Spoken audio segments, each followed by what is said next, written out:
issued. I now give the floor to the distinguished representative of Libya for the presentation of a Heads of State statement. Mr. President, Your Excellency Secretary General, ladies and gentlemen, allow me to begin, before I introduce Libya's statement, to seize this opportunity to confirm once again that we continue to support all initiatives and efforts that seek a peaceful resolution in Libya. As everyone has seen, we were pioneers in our call for dialogue and ceasefire, despite being in the face of aggression. And while we sought unity of the ranks and a truce, and while we welcomed different states' initiatives, we find it strange that some continue to use threatening language and to create fake red lines on our territory in direct provocation of the Libyans. Therefore, we denounce completely all these threats and any threat of interference, and we emphasize that such an approach will only lead to further tension and escalation. We once again call upon these states to use wisdom and reason and to contain the violators of the ceasefire, who are as such being the real sources of threat to national security and regional stability. And such conduct sabotages all peaceful initiatives that we welcome. Mr. President, allow me to introduce to you the pre-recorded message from the President of the Presidency Council of the Government of the National Accord of the State of Libya, His Excellency Faiez Mustafa Serraj. Mr. President, Your Excellencies, ladies and gentlemen, may the peace of God be upon you. It gives me pleasure, Mr. President, to begin by congratulating you and your sisterly nation on your election as President of the 75th session of the United Nations General Assembly. We wish you all the success in discharging your responsibilities, and we assure you of our delegation's full readiness to cooperate with you in order to achieve the session's objectives. I would also like to thank your predecessor, Mr. Mohammed Tijani Bandi, for his efforts during the previous session. I would also be remiss not to mention the continued efforts of the Secretary General, Mr. Antonio Guterres, in order to fulfill the purpose and principles of the United Nations. Unfortunately, this session is being held under difficult and cruel circumstances because of COVID-19 that knows no geographical borders and does not discriminate between people. The pandemic continues to cause loss of life and warns of threatening the performance of all national sectors, in particular in developing countries that suffer from conflict and instability. As emphasized by the Secretary General on multiple occasions, there is no means to combat the virus except through solidarity, greater cooperation, and unifying efforts in order to overcome the pandemic. Ladies and gentlemen, every time I have the opportunity of addressing this assembly, I wish I could speak of an end to the difficult transition in my country. I wish I could speak of overcoming the serious challenges and beginning the path towards a civilian democratic state where power is peacefully transferred and the rule of law prevails and where human rights and dignity are protected. However, unfortunately, some desire and act to undermine these aspirations for which the Libyan people made great sacrifices. They insist on pursuing every means, no matter how destructive or unjust, to seize power and rule by force. However, with the will of our people, we are persevering with all our might to achieve the goals for which the martyrs offered their lives. The heroes of our army and armed forces have proven they are the bedrock that will defeat everyone who seeks to return our country to dictatorship and one-man rule. We fulfilled our promise when we said the invader will not enter Tripoli.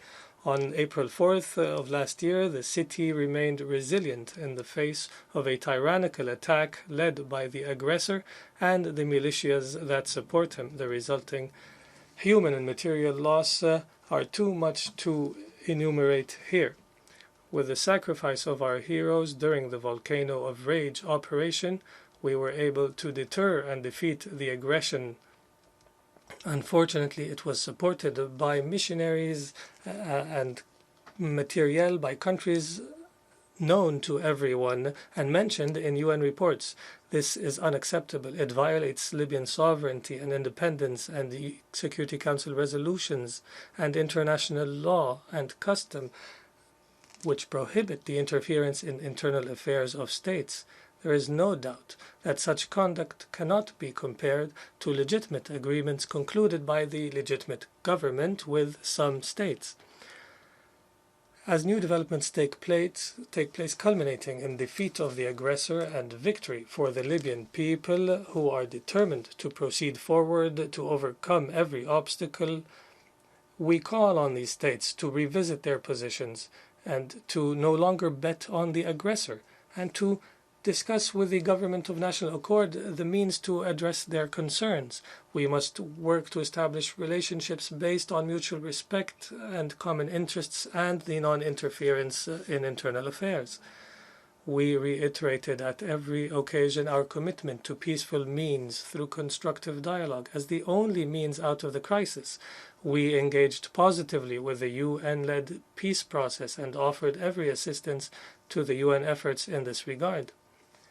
We engaged in goodwill with initiatives to reach a solution, most recent of which were the outcomes of the Berlin Conference. In fact, we offered a number of initiatives ourselves and sought to solve the political and security crisis and to address the living challenges faced by Libyans. We have constantly proven that we want peace, not war.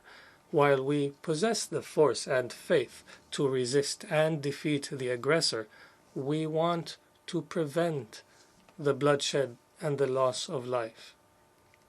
And in order to unify efforts to combat COVID-19, which is threatening our citizens, we announced a ceasefire on August 21st and called for elections by March of next year. We emphasized that an effective and lasting ceasefire requires that both regions of Sirte and Jufra must become free of weapons. Foreign forces and militias must withdraw from both cities and from all Libyan territory. This is the means to realize national sovereignty over all of Libyan territory, which is an entitlement to the Government of National Accord. We welcome the wide support for this initiative and look forward to practical measures leading the other party to accept it and to fully withdraw from the mentioned areas.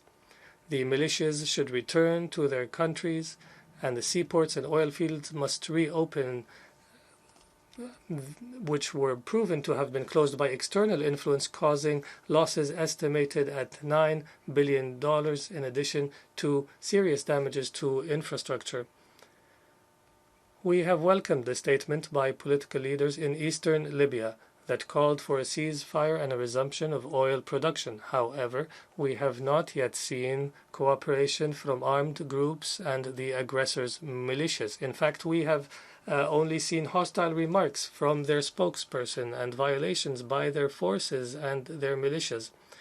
Therefore, we hold them responsible for any military confrontations and any resulting casualties and destruction. Ladies and gentlemen, we strived earnestly to address the living conditions and improve the performance of our sectors and to limit the proliferation of weapons and insecurity. In many cases, through cooperation with the UN support mission in Libya, we achieved tangible progress. However, these efforts were not sustainable because of external interventions and division among our institutions and the lack of oil production, which is our most important source of revenue. We always knew that addressing all of these challenges lies in the formulation of policies by an elected government of national unity. Therefore, we iterate that we call for an agreement on a constitutional foundation and to organize presidential and parliamentary elections. We look forward to strong international support in this regard and a contribution of the United Nations to provide the requirements for a successful election, an election that the Libyans have awaited for too long. They will end such elections the legitimacy crisis. And to reach this goal, we find it necessary to resume political dialogue and to include all real actors on the ground, all political factions and parties, all regions and all social segments, regardless of affiliation or ideology. The only exception would be anyone whose crimes have been legally proven and who has spilled Libyan blood. Ladies and gentlemen, we confirm our commitment to the protection and promotion of human rights. And for this purpose, we have legislated a number of national laws. And despite the challenges, we seek to respect our international obligations in this regard.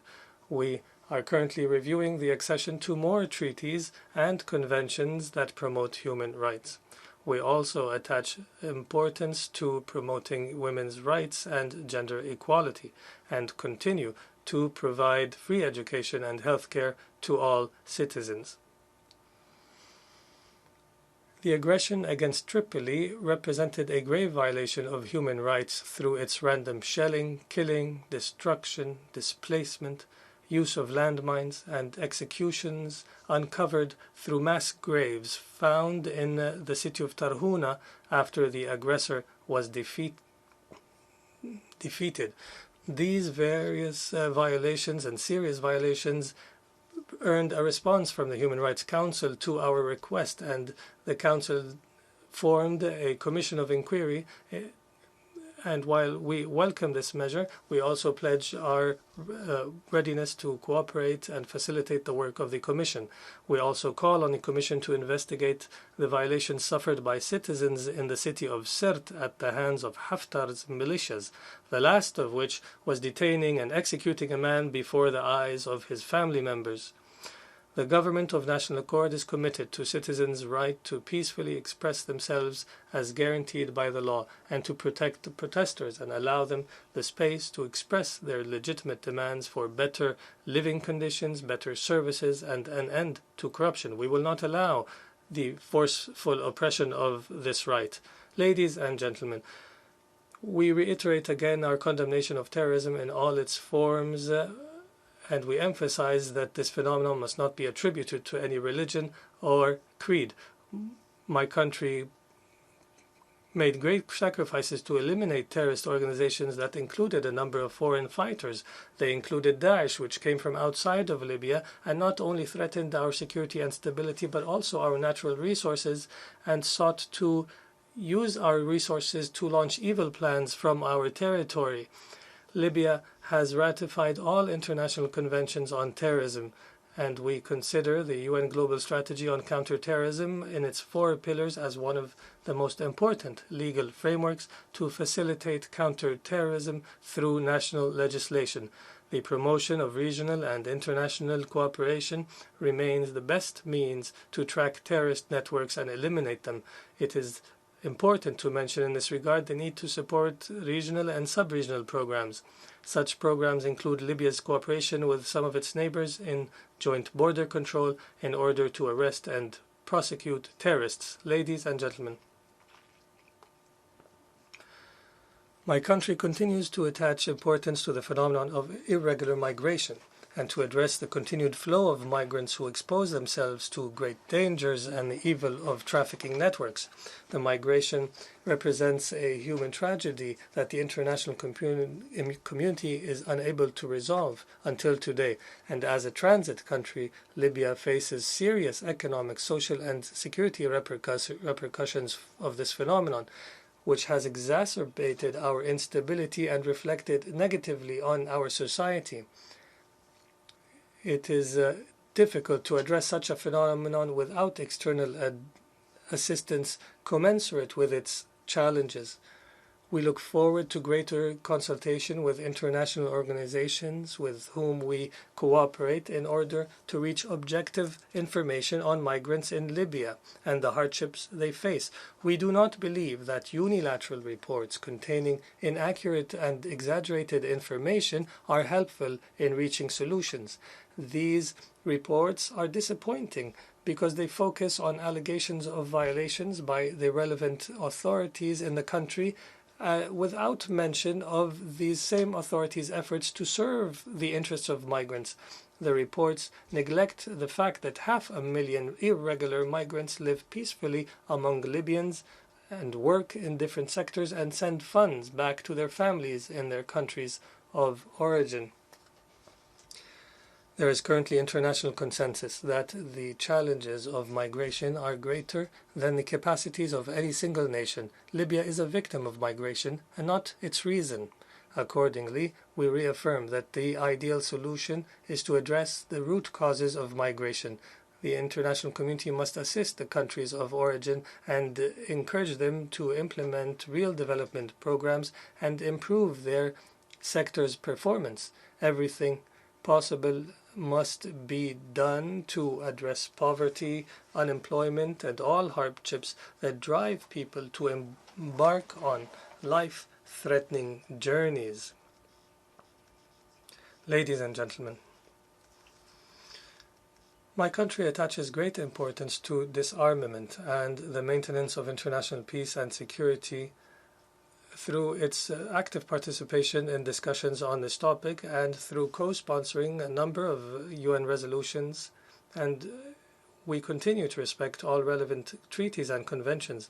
We understand the threat to international peace and security posed by the production and stockpiling of weapons of mass destruction and the horror they cause for humanity. Libya also participates in efforts for the disarmament of weapons of mass destruction and for the international maintenance of peace and security. Mr. President, it has been 5 years since the implementation began of the Sustainable Development Goals. It is concerning that COVID-19 poses serious challenges that undermine the progress achieved and impede the implementation. In Libya, we continue to face serious challenges in achieving these goals, which include the political and security instability in the country. Everyone knows there can be no development without security and no security without development. We look forward to overcoming the challenges in order to launch real development programs and be able to achieve the SDGs. Domestic mobilization of resources is necessary, and a lot of Libya's funds have escaped outside the country. Therefore, we call on states to which these funds have escaped to reveal these funds and to assist in reclaiming our resources. In this regard, we would like to refer to the frozen assets and funds of the Libyan Sovereign Fund since 2011 because of Security Council sanctions. We emphasize that the purpose of these sanctions is to preserve Libyan assets and funds and not to continue to erode the Libyan funds. What is effectively taking place is that we are suffering great losses because of their frozen status. We have provided to the Security Council data since March 2016 on the losses we have suffered. And we have called for an amendment of the sanctions regime, but unfortunately there has not been a response for our legitimate request to date. Mr. President, my delegation supports the reforms led by the United Nations Secretary General. And despite the progress achieved, the most important organ, the Security Council, remains without reforms. It's become important to reform the Council that no longer reflects the 21st century. The geopolitical reality is conducive to a reform of the Council and more equitable representation, and accordingly we emphasize our support for lifting and correcting the historical injustice inflicted on Africa through the seats required as per the Isulwini Consensus and the Sirte Declaration, which include 2 permanent seats with all rights and 2 additional non-permanent seats.